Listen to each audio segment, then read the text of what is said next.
তাই আমাদের ঘাটাল উঠে আসতে দিতে হবে। তাহলে ঘাটাল আমাদের হাসপাতাল, ঘাটাল আমাদের নার্সিং হোম, ঘাটাল আমাদের তাই ঘাটাল আমাদের চলতে দিতে হবে। ঘাটাল আমাদের হাসপাতাল, ঘাটাল আমাদের এসডি অফিস, ঘাটাল আমাদের মহকুমার, ঘাটাল আমাদের টোটো চলে আসতে দিতে হবে। আমাদের ঘাটাল ছাড়তে হবে, নইলে আমাদের ঘাটাল না ছাড়লে আমাদের আন্দোলন চলবে। আমাদের ঘাটাল আন্দোলন না ছাড়লে আমাদের আন্দোলন চলবে।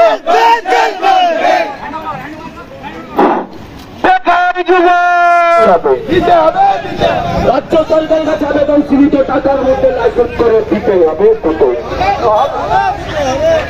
নাহলে অনির্দিষ্টকালের জন্য আমরা টোটো বন্ধ চালাতে পারছি না, পারবো না। অনির্দিষ্টকালের জন্য আমরা টোটো চালাতে পারছি না।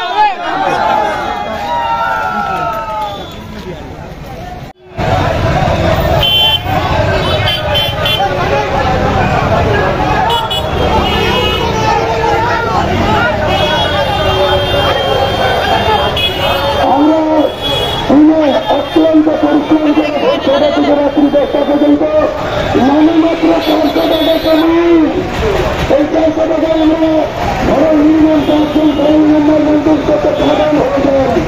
সরকার কি করতে পারি না? সরকার ভালো দিনের চেষ্টা করে না।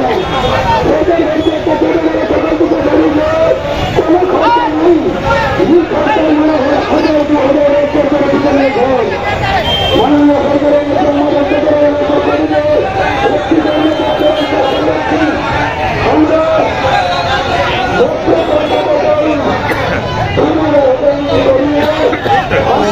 লাইসেন্স কমাতে হবে। এই কয়েক দফা দাবি নিয়ে তারা পথে নেমেছে। মিছিল দিয়ে তারা ঘাটাল সেন্ট্রাল বাস স্ট্যান্ডে তারা এই পথ অবরোধ করছে তাদের ঠিক হওয়ার দাবিতে।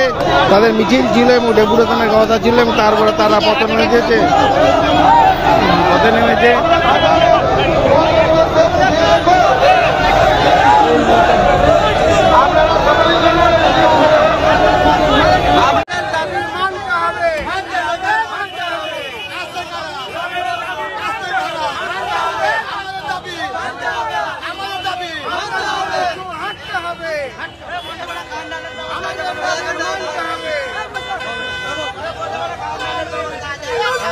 এখানে বলতে